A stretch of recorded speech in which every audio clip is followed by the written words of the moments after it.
உங்கள் favourite TV ஷோக்களை இனி miss பண்ண தேவையில்லை. ZEE5 இல் முற்றிலும் இலவசமாக காணுங்கள், இங்கேயும் எப்பொழுதும். என்ன பேசுறீங்க அத்தை?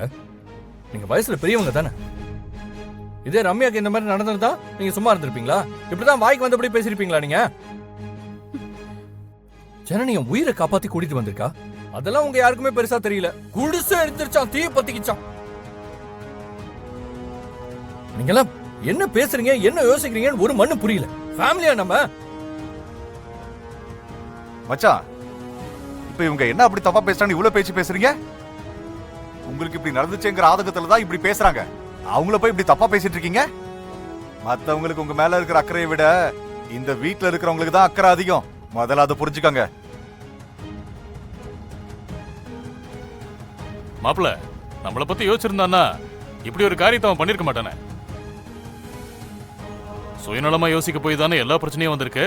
என்னங்க, மத்தவங்க தான் புரியாம பேசுறாங்கன்னா நீங்களாவது புரிஞ்சுக்க வேண்டாமா? அவ்வளவு பெரிய ஆபத்துல இருந்து 2 பேரும் உயிர் பழிச்சு வந்திருக்காங்க. ஆறுதலா பேசலன்னா கூட பரவாயில்ல, இப்படி பேசுறது தப்பா இருக்குங்க.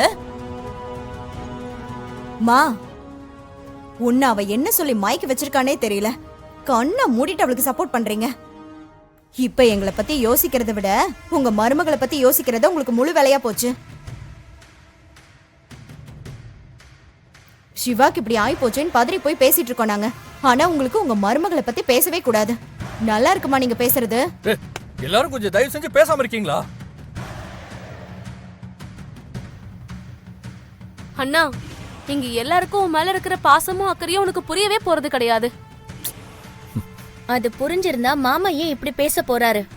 இப்ப எதுக்கு எல்லாரும் தேவையில்லாம பேசிக்கிட்டு இருக்கோம்? அண்ணனுக்கு நம்ம என்ன பேசினாலும் தப்பா தான் தெரியும். ஓகே, நான் பேசினது தப்பாவே இருக்கட்டும், சரிங்களா? ஜனனி பாப்பா. ஜனனி, நீ எதுக்கும் வருத்தப்படாதமா. எல்லாரும் சிவா மேல இருக்கிற பாசத்திலயும் அக்கறையிலயும் தான் இப்படி பேசுறாங்க. மா போதும்மா.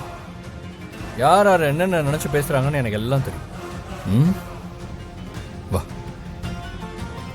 வா.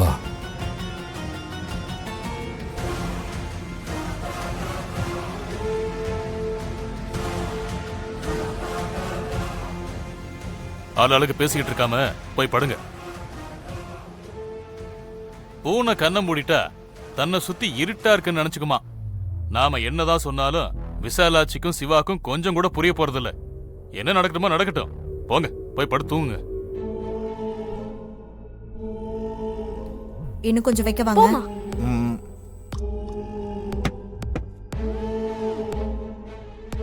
சிவாவுக்கும் ஜனனிக்கும் நிறைய திருஷ்டி இருக்கு. அதனாலதான் ஒண்ணு மாத்தி ஒண்ணு நடந்துகிட்டே இருக்கு. 2 பேருக்கும் திருஷ்டி கழிக்கணும்.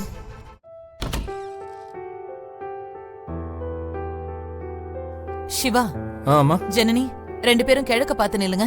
என்னம்மா? கிழக்க பார்த்து நில்லுங்க சொல்றேன். வா வா வா. சரி வா வா. வாமா ஜனனி. பாத்து பாத்து மெதுவா.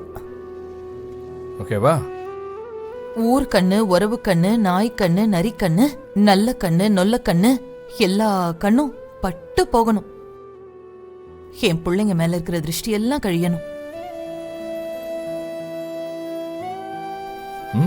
படுத்துக்கோ. ZEE5 ஆப்பை டவுன்லோட் செய்து அனைத்து எபிசோடுகளையும் இலவசமாக பாருங்க.